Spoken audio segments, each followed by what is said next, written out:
แอเรียนฟังให้ดีๆบนโลกมนุษย์แสนวุ่นวายอยู่ใต้ท้องทะเลมันดีกว่าสิ่งใดๆบนพื้นแผ่นดินต้นไม้น้ำที่บ่อของบ้านอื่นเธอเห็นสวยและชื่นหัวใจเธอคงจะคิดอยากได้ขึ้นไปที่คิดไว้มันผิดทั้งเกณฑ์จงมองดูให้รอบในโลกงามทะเลครามที่ล้วนน่ามองจะแสนจะสดใสชวนฝ่ายพองแล้วใหญ่ยังร้องโยเยใต้ท้องทะเลลึกลงในน้ำแสนจะเย็นชื่นฉ่ำเช้าจนเย็นคำจงเชื้อคำยกเว้นผู้คนบนโลกทำงานหาค้อนโดนแดดจนร้อนสันทรมานพวกเราสิชื่นบานทั้งวันจะสำราญใต้ท้องทะเลปลาในทะเลแสนเริงราได้วกวายในป่าคลื่นลมมาดูปลาบนบกแสนเศร้าสมหมักหมมตู้เลี้ยงปลาหน้าเย่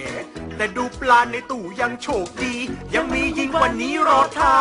เจ้าของนั้นถ้าเกิดหิวขึ้นมาคงกลายเป็นอาหารคาเฟ่โธ่เอ๋ยใต้ท้องทะเลฮะเท่เกินจะนับไม่มีใครมาจับทอดเราเอามีดสับงับกินไม่เก๋พวกเราคือสิ่งที่คนชอบกินเราอยู่ในน้ำสิ้นอันตรายแสนเย็นและสบายเหมือนฟองที่พร่างพรายสายโทนทะเลเรมาสิยาวแจ๋วพอหรือยังแล้วพวกเรามีจังหวะแสนจะสุดเก๋ทั้งเจ้าสเตอร์เจนและกระเบนยังอยากมาเล่นไม่เว้นวายวันแค่พูดก็ยังมันเร็วรีบมาฟังกันใต้ท้องทะเลจนนูดเล่นที่ฟลูดเจ้าคาบเล่นที่ฮาร์ปเจ้าเพลสเล่นที่เบสก็ฟังเป็นทำนองปะบัสเล่นเครื่องรัสปะปองเล่นที่กลองปะปลุกเป็นทั้งดุเพลงโซเจ้ากราบเบนก็เป็นปะลิงซอสตริงปะเท้าร็อกไม่เบาแม่ปลาดำก็นำสเมลและสเปรดน่ะดูสุดจะเก๋าและปลาปักเป่าเป่าพูดฮ่า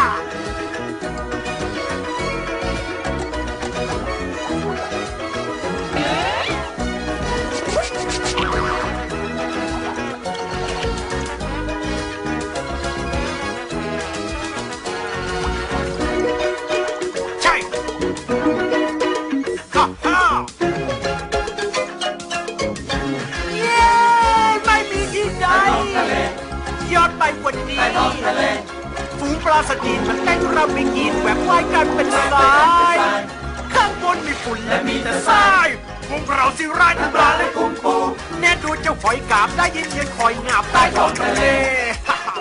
แม่เจ้ากุ้งหอยถากเต้นกันจนขาหลากใต้ท้องทะเล